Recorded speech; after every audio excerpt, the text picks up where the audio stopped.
반가워. 방구석 사멸인간이야. 2024년 8월 23일 금요일 어제 오후 5시에 로스트아크 전제약 디렉터님의 깜짝 라이브 방송이 있었어. 노아 시즌3 업데이트와 아크 패시브 추가 후 클래스 간 격차가 벌어지는 문제, 아크 패시브 성장의 필수 품목인 상급 깨달음의 물약 드라뷴 등 로스트아크 민심이 그리 좋은 상태는 아닌 상황에서 과연 나의 사랑 대제약님은 나의 빛이 될지 나의 어둠이 될지 어떤 내용들이 이번 로스트아크 오네오에서 언급되었는지 함께 알아보자. 그럼 영상 시작할게. 예쁘게 봐줘. 사랑해. 앞에서부터 다시 좀 말씀드리도록 하겠습니다. 이게 버퍼링 때문에 못 들었다는 분들이 계셔서 앞에 내용 좀 짧게 다시 한번 좀 빠리 한번 저희가 빠리 고고 하시는데 빠리 한번 해보도록 하겠습니다. 로스트아크 오네오 시작부터 끔찍한 버퍼링으로 인해 갓제양님의 말씀이 잘 들리지 않는 해프닝이 발생해 빠리호 시작된 이번 로아 오네오는 다음 주에 등장할 큰 업데이트와 9월에 있을 업데이트 내용에 대해 상세히 설명하기 위해 준비했다고 해. 이후 킹제약님은 업데이트 내용을 설명하기에 앞서 우리 아크라시아 모험가들에게 3가지 내용을 먼저 말하고 싶다고 하셨어. 첫 번째는 바로 요새 아크라시아 모험가들을 웃기게 만들거나 울게 만드는 상급 깨달음의 물약 관련 내용이야. 상급 깨달음의 물약, 일명 상깨물은 필드보스 세베크 아툰의 크림스네일의 해도와 함께 내실 관련하여 배치를 했는데, 이는 계속해서 모험가들이 성장하고 변화하는 이른바 성장 체감과 전투 방식의 변화 같은 전투 메타를 만들고 싶어서 그랬으나 새로운 시즌 초반 단계에서 차근차근 성장하면서 겪게 되는 상황들에 대한 고려가 부족했었다는 것을 깨닫고 이 부분에 대해서 죄송하다고 하셨어. 그래서 뒤늦게 남아해도에서 요구하던 주화 수량 조정 및 상깨물 드랍 확률을 조정했고, 놀라운 사실을 하나 얘기해주셨는데, 이 상깨물은 원래 시즌3 업데이트 때부터 천장이 존재했으며 최대 6주 이내 먹을 수 있도록 처음부터 적용되어 있었다고 해. 즉, 필드보스가 출연하는 화, 금, 일요일 기준 총 18건 필드보스 세베크 아툰을 처치하면 무조건 획득할 수 있게 설계되었다고 하네. 그리고 이후 등장할 깨달은 포인트 물약과 같은 성장 요소는 내실 시스템에 배치하는 게 맞는지, 또는 너무 낮은 확률로 드랍하거나 너무 오랜 시간 걸리게 한다거나와 같은 부분을 적절한 수준에 맞춰 준비하겠다고 말씀하셨어. 두 번째 내용은 상깨물보다 더욱더 로스트아크 민심을 흉하게 만든 아크 패시브야. 경직된 세팅 구조를 개선하고 새로운 경험을 선사하기 위해서 등장한 아크 패시브는 각 클래스별 개성에 적합한 새로운 효과를 부여하겠다는 개발진의 욕심으로 인해 클래스마다 서로 다른 효과가 적용됐는데, 이로 인해 클래스 간 유불리함이 발생하고 족쇄와 같은 문제로 인해 특정 클래스를 키우는 모험가들이 상대적 박탈감을 느낀 것 같다고 해. 지표 수집 후 대응하겠다는 안일한 생각을 했는데, 굳이 지표를 확인하지 않더라도 확실히 잘못 설계한 부분들은 최근 업데이트를 통해 완화를 했지만 이 내용만으로는 해결됐다고 생각하지 않아 추가 개선을 진행할 예정이고, 다음 단계로 지표가 심하게 요동치는 클래스에 대해서는 카제로스 레이드 2막 출시 후나 출시 전에 수치 조정을 진행한다고 하네. 그리고 확실히 불리한 구조를 가진 특정 클래스에 대해서는 아크 패시브뿐만 아니라 클래스 전반 부분을 개선하겠다고 하셨어.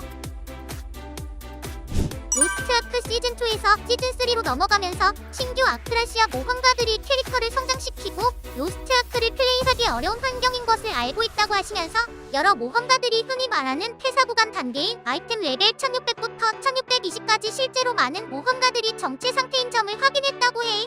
그리고 아이템 레벨 1620을 달성하고 티어 4로 넘어간다고 해도 아이템 레벨을 올리는 것만으로는 엔드 콘텐츠를 즐기기 어렵고, 엔드 콘텐츠 플레이에 도움을 주는 초월 및 엘릭서 시스템을 완화했지만 이것만으로는 어려움이 발생한다고 해. 그래서 초월 및 엘릭서의 추가 조정이 필요할 것 같고, 회사 구간에 정체되어 있는 모험 가분들을 위해 성장 이벤트를 고려하고 있다고 하셨어. 현재 로스트아크 최대 문제점 3가지를 모두 언급한 후 본격적으로 다음 주부터 진행될 로스트아크 업데이트 프리뷰가 이어졌어.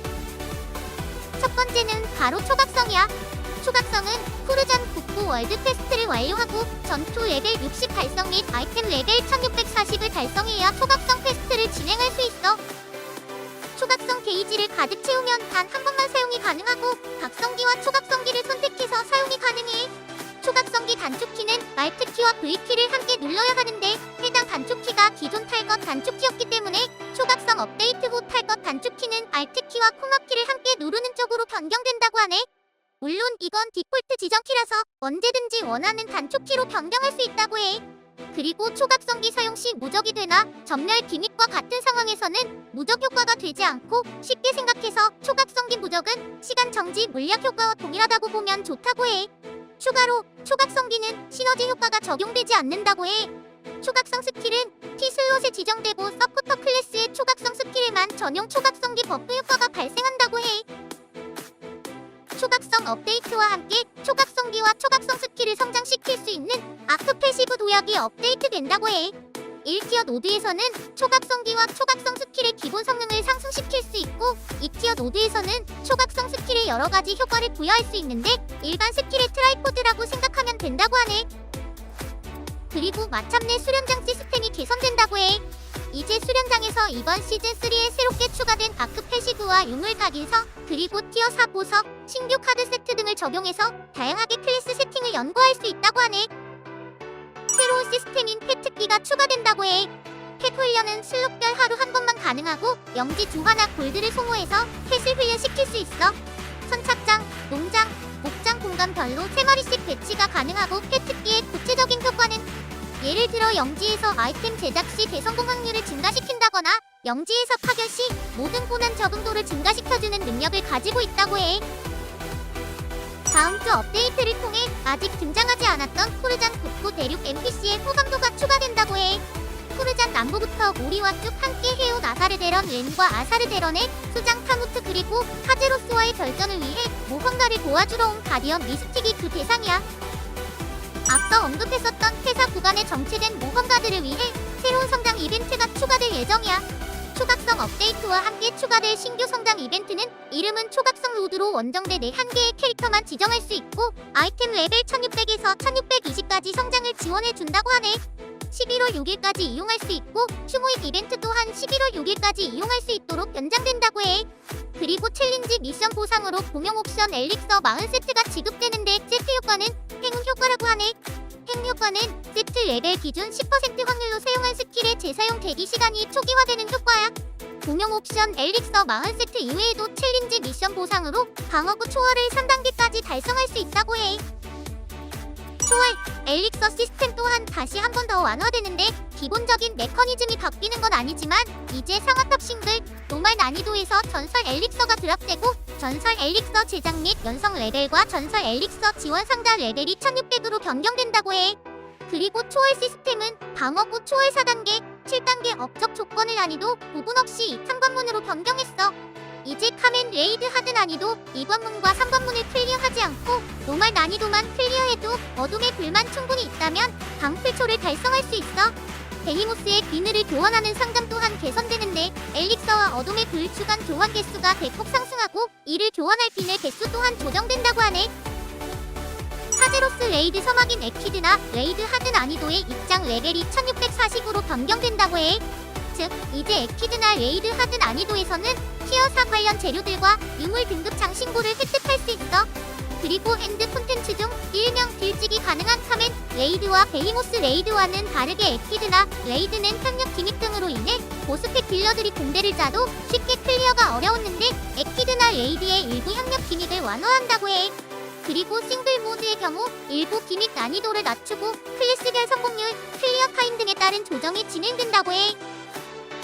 기타 편의성도 개선되는데 카드 시스템의 경우 단계를 선택해서 각성시키거나 한 번에 최대 각성까지 진행할 수 있도록 변경되고 길드 출석 여부를 쉽게 확인할 수 있는 길드 출석 레드닷 추가 및 원클릭으로 푸기 공방의 펫을 자동으로 배치할 수 있는 소소한 편의성 부분이 개선된다고 해.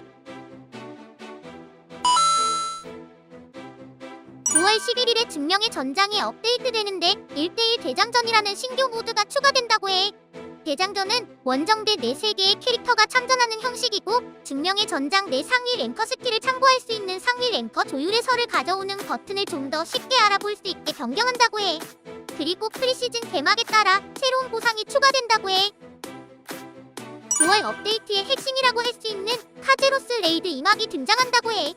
카제로스 레이드 2막의 입장 레벨은 노말 1672고 하드는 1690이야.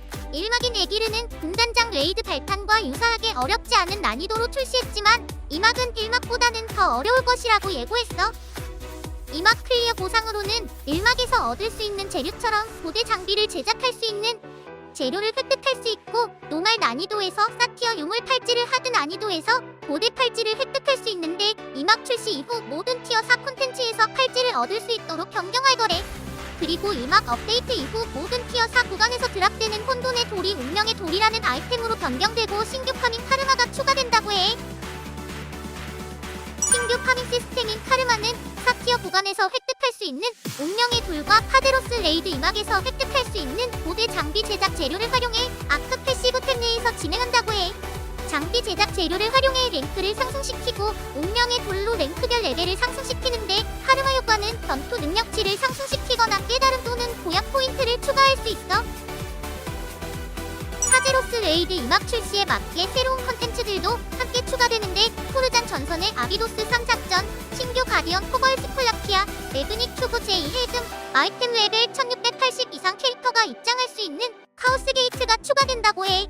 카오스 게이트를 제외한 나머지 컨텐츠들의 입장 레벨 언급은 없었지만, 대략적으로 1680 이상이면 모두 입장할 수 있을 것 같아 보여.